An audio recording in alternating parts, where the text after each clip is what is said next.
It was the phone call that made my heart stop before the doctor could even finish her sentence. Stage 3, breast cancer. When I hung up, the sunlight outside seemed cruel, too warm for words like malignant. I sat at the kitchen table, tracing the rim of my coffee cup, thinking about how to tell my son, Robert, and his wife, Melanie. Before I go on, where are you watching my story from? I always wonder that. Maybe you're on a lunch break, or folding laundry, or just trying to find something that reminds you people survive worse. I hope you stay, because what I'm about to tell you is what happens when love and money start fighting for the same heartbeat. They came by that evening. Melanie wore that perfect smile she saves for social media. Warm enough for neighbors, but never for me. Robert listened quietly as I explained the results, fingers laced tight. The oncologist says we start chemo next month, I told them. Insurance covers part, but not all. Melanie's eyes flicked to Robert, then down at her phone. Mom, chemo's brutal, she said. Are you sure you want to go through all that? I want a chance to live, I answered simply. She smiled again, thinner this time. Of course. Weeks blurred into paperwork, scans, consultations. Every appointment came with new costs. Tests not included, prescriptions with unimaginable price tags. My retirement savings shrank faster than my appetite. Robert helped where he could, but Melanie kept reminding us about their mortgage, her upcoming business course, Emma's tuition. You understand, she'd say. Things are tight. I did understand. Money moves differently when you're not the one dying. The first chemo session started on a Wednesday morning, smelling of antiseptic and resolve. I felt oddly calm, even as the IV line snaked through my vein. The nurse, a kind woman named Trina, said, "You hold on to the thought of after. That's what gets most folks through." After. Such a small word for something enormous.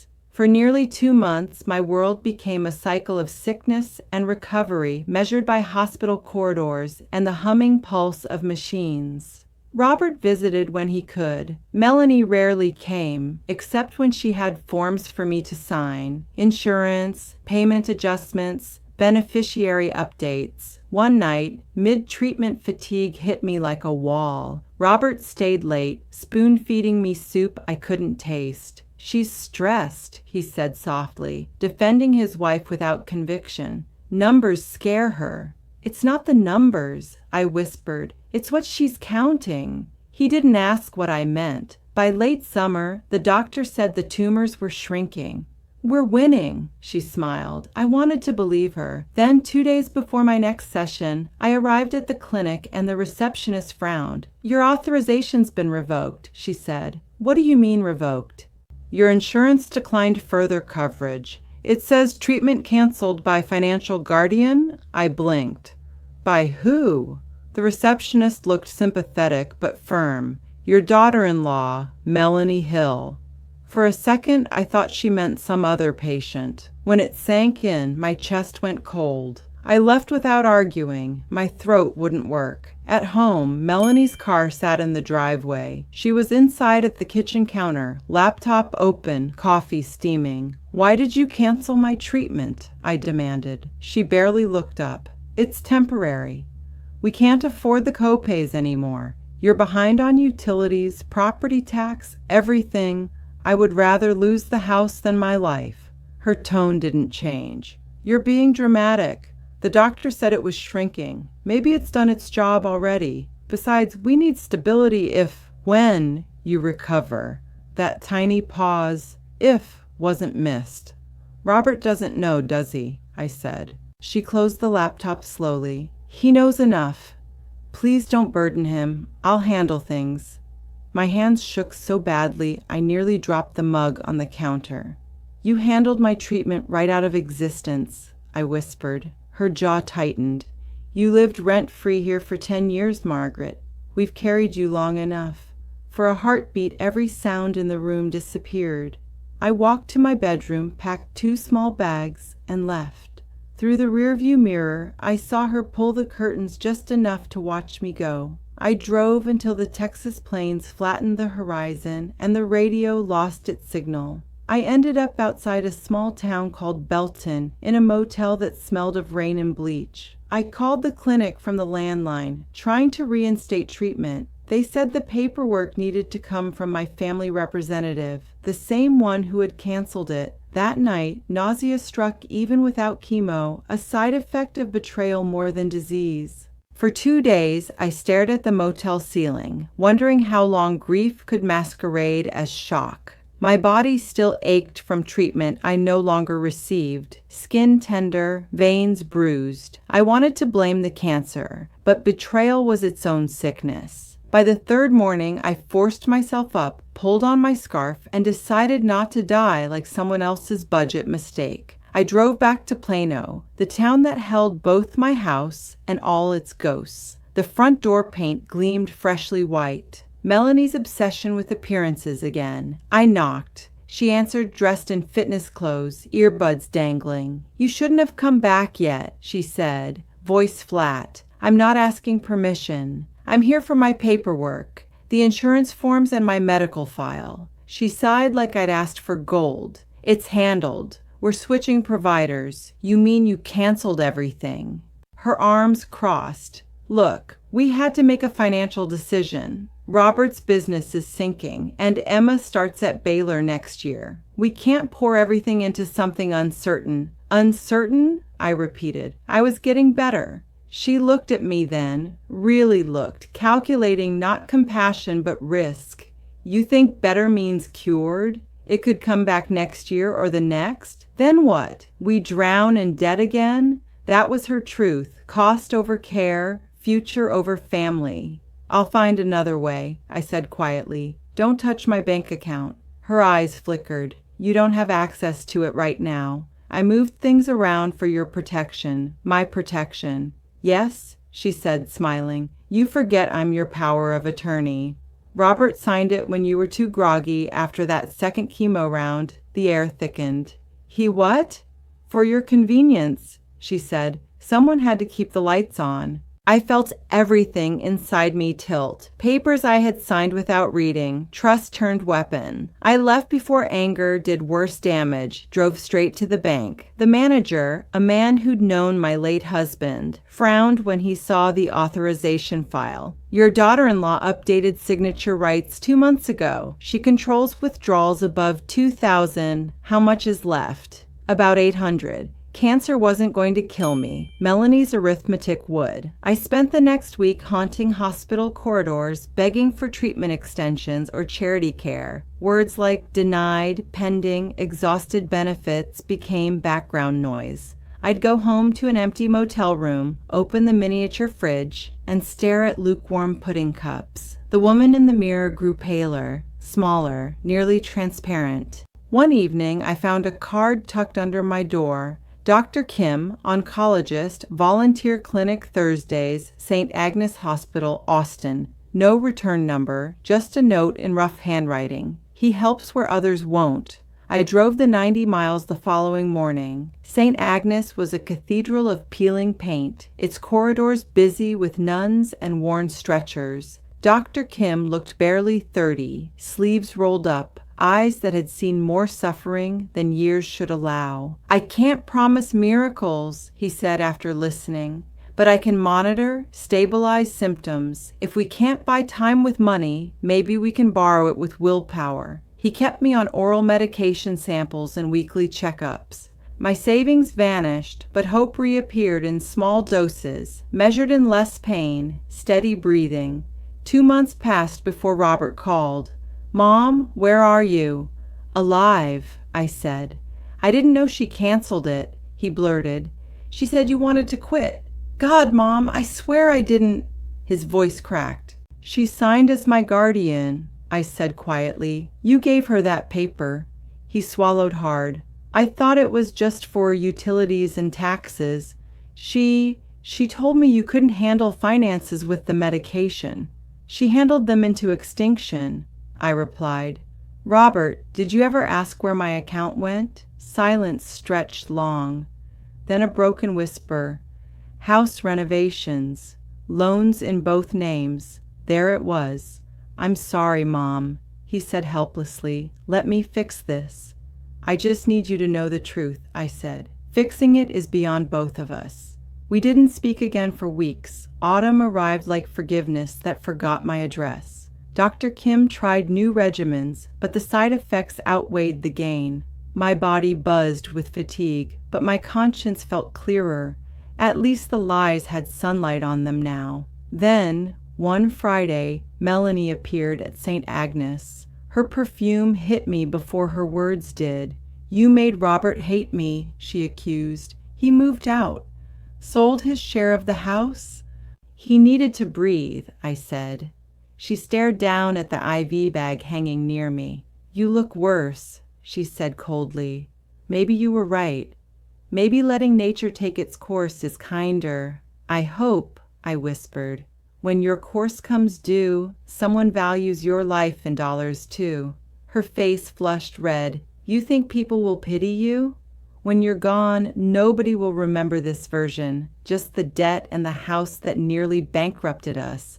She left before tears could betray how much she'd wished that true. That night, Dr. Kim sat by my bed long after rounds. "You've been fighting with Will alone," he said gently. "We can transfer you to hospice when you're ready." "Not yet," I said. "I still have unfinished things." I didn't mean revenge, just fairness. The word hospice stayed with me, rolling heavy through the quiet nights at St. Agnes. Each time the monitors hummed, I wondered how many heartbeats cost a single dollar in Melanie's world. I began writing letters during the sleepless hours, propped on a pillow, pen trembling between treatments. One for my son, one for Emma, one for the bank, and one labeled, "For whoever finds my truth." I didn't know where they'd end up, but writing steadied the chaos. Dr. Kim came by one morning with coffee. "You write a lot," he said. "Words don't get taxed." He smiled softly. "Keep going then." Weeks passed, hair gone, skin paper thin, yet something inside grew sharper. Clarity. A social worker named Mary stopped in to update routine paperwork. "You were listed as secondary contact for Hill Home Care?" she asked. "I didn't sign anything like that." Mary showed me the tablet. I saw my electronic signature beside Melanie's email address. My stomach tightened. "Can you print that?" She hesitated. "That's not regular protocol. Please. I need proof of what she's done." The printout confirmed my fears. She'd been billing my insurance under 2 provider names, cashing reimbursements through her online business, Hill Family Support Services. She hadn't canceled my treatment out of fear for money. She'd rerouted it to enrich herself. For the first time in months, anger burned warmer than nausea. I called Robert. He answered on the second ring, voice raw. "Mom?" "She used me," I said plainly. "She's been taking money meant for my care." Silence, then the low growl I remembered from his teenage arguments.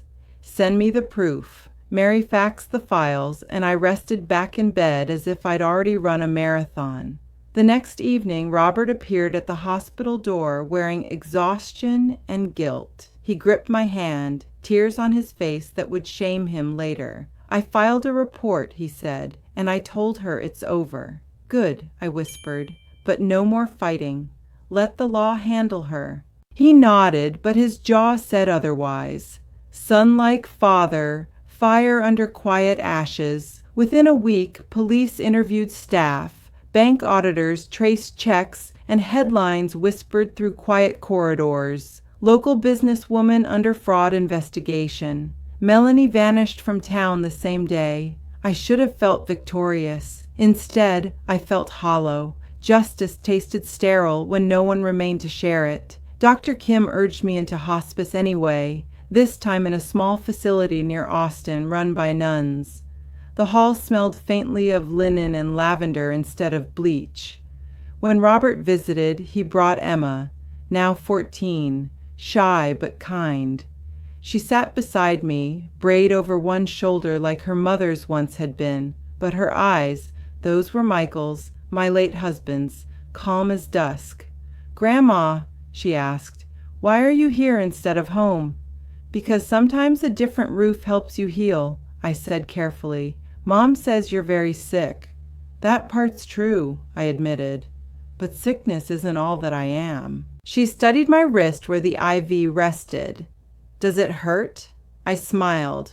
Only when I forget that pain means I'm still alive. After they left, I watched the evening light slant through the blinds. The world felt almost peaceful, a truce between living and leaving. Yet one worry lingered. If I died now, Melanie might still drain whatever insurance remained, claim funeral reimbursements, spin new lies. I asked Mary to bring a notary.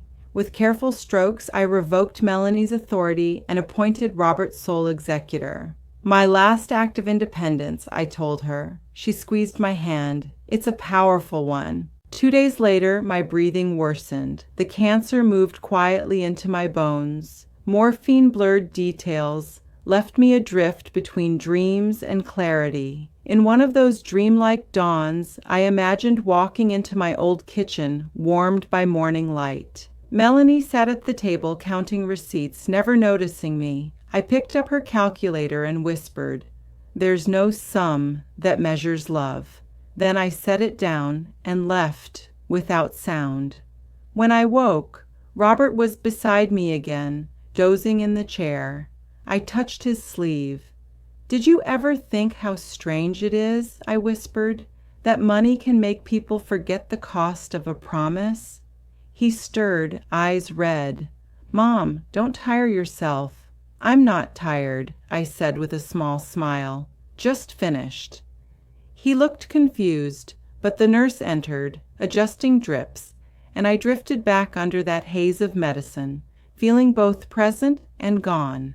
That night, thunder rolled over Austin. Somewhere in the city, officers served an arrest warrant for Melanie Hill. I didn't hear about it then, only later from Robert's letters. He said she pleaded guilty to fraud, embezzlement, and falsifying signatures. Her sentence 5 years suspended to probation. Consequence, not closure. But on that stormy night itself, I only remember one moment, looking through the half-open blinds at lightning breaking the clouds, whispering half to God, half to my late husband, "At least she'll never count me again." The rain stayed for 3 days after that storm. It soaked the gardens outside the hospice and filled the air with that grassy metallic scent that always follows thunder. The nuns said rain meant souls were washing clean as they left. I liked that idea, heaven doing its own housekeeping. When the sky cleared, Dr. Kim came in carrying a small potted plant. "Something green," he said, setting it by the window. "You told me you missed your garden." The clay pot held one stubborn violet bloom. I smiled. "Still fighting," I murmured. "I could say the same," he replied. He knew, though. Everyone did. The fight had changed shape. Now it was about leaving things intact, tying the kind of knots that time cannot undo. I asked Mary to bring my letters. My handwriting had wobbled, but the words stayed steady. The first was for Robert. I wrote that forgiveness didn't mean forgetting, that sometimes love had to be separate from trust. I reminded him to love Emma louder than guilt. The second letter was for Emma herself. I told her cancer wasn't the enemy, indifference was, and that no matter who told her stories about me, she should believe the one she saw in my eyes, a woman who still found beauty in small, free things, rain, violets, afternoons that smelled of bread and soap. The third letter, sealed in a plain envelope, was addressed to Melanie. I wrote only 3 sentences. "You took everything except responsibility. Try giving that a chance. It might heal you more than money ever did." Whether she'd ever open it didn't matter. Writing it stripped the bitterness from my throat. By week's end, I asked Mary to wheel me to the garden. The air was warm, bees lazy around the lantana bushes. In the distance, I could hear the faint music of church bells from some unseen congregation. "Pretty day," she said. "Good day to rest," I replied. We sat beneath an oak until the shade shifted. Sunlight dappled my hands, thin, veined, still mine. When they trembled, I kept them folded together so the shaking looked like prayer. Robert arrived that afternoon alone. He knelt beside the wheelchair, eyes hollow and soft at once. "Emma's at school," he said quickly, as if apologizing. "I'm glad," I whispered. "Don't let her wait in halls like this." "Mom, I don't know how to—" "You already fixed everything that could be fixed," I told him. "The rest is between me and the Lord." He nodded, tears sliding soundlessly. I touched his face, thumb tracing the stubble along his jaw. "You look like your father when you cry." He laughed through the tears, then covered my hand with both of his, refusing to let go. "I thought I'd have more time." "So did I said, voice barely more than breath. "But time's like credit. You never know when the account's closed." We sat in that easy silence only families know, the one stitched through decades of small quarrels and larger forgiveness. Another hour passed. The hospice bell rang for evening prayer. I felt suddenly tired in a way beyond sleep. "Go home soon," I murmured. "Drive careful. There's wet roads." He squeezed my hand once more. "I'll come back in the morning." When he left, the nurse wheeled me inside. The corridors reflected soft amber light. Someone down the hall was humming an old hymn. In my room, the violet on the windowsill had turned toward dusk, petals catching the last glow. I asked the nurse to dim the lights. Alone, I watched the pattern of raindrops drying on the window. Funny, when you first hear the word terminal, you think of endings. But lying there, I realized it's just another word for transfer. You hand forward what's left of love. You send it on its way. Outside, a thunderhead whispered far to the west, that low Texas rumble promising more rain. I felt grateful for storms, proof the sky still shakes over things worth crying about. Just before sleep swallowed everything, a memory surfaced, sharp and swift. Me in the kitchen years ago, Melanie laughing, flour on her cheek, Robert teasing her about the biscuits. For a fraction of time, we'd been happy, before cost took command. It reminded me that people are never one thing, not even villains. They are just choices made under pressure. That thought softened something inside me as darkness folded in. When morning came, nurses found me exactly as I'd left myself, hands clasped, mouth curved in the hint of a smile. The violet still had one open petal, leaning against the glass. Days later, Robert read my letters aloud at a small service overlooking the Brazos River. There was no marble, only a wooden cross and wind carrying wildflowers' scent. He ended with my words, the line the lawyer later carved into my stone: "Money measures cost, not value." Melanie didn't attend, but Emma did, clutching a single violet. She placed it gently by the grave and whispered, according to Robert, "Grandma paid in love, and still had change left." If I could have heard that, it would have been enough. As evening fell that day, rain brushed the river again, thin and silver. The world kept its pattern of loss and renewal intact. Somewhere I imagine Melanie reading that 3-sentence letter for the first time, maybe with a tremor in her chest she wouldn't name. And maybe, just maybe, she finally understood the arithmetic I'd tried to teach her, that saving money by costing another human being's days is the poorest bargain any soul could ever make.